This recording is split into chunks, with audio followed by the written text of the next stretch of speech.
tayo ng chicken spread panini. Palaman natin sa ating bread. Bread sandwich. Chicken sandwich. Ito po yung aking roasted chicken na chop na siyang maliliit. Kailangan natin ang mayonnaise. Kunti lang. Yan.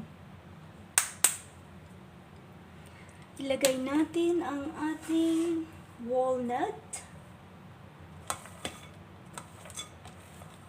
white onions, at ang ating celery.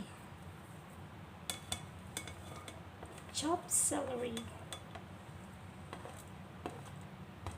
Yan.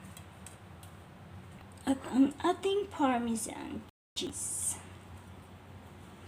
Parmesan cheese! Yummy, yummy! At saka raisin. Golden seedless. Seedless ba? Half of it. 250 grams. Make it 100 only. And mix it up. Mix all the ingredients. Yan lang. Paghalu-haluin natin.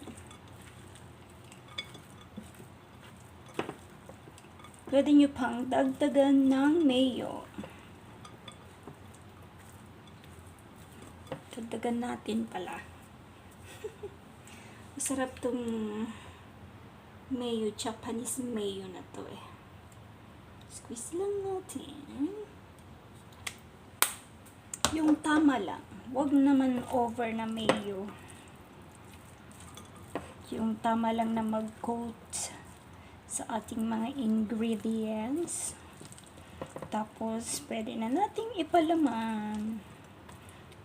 Pero, lagay muna natin sa ref para lumamig siya. Masarap kasi pag ano,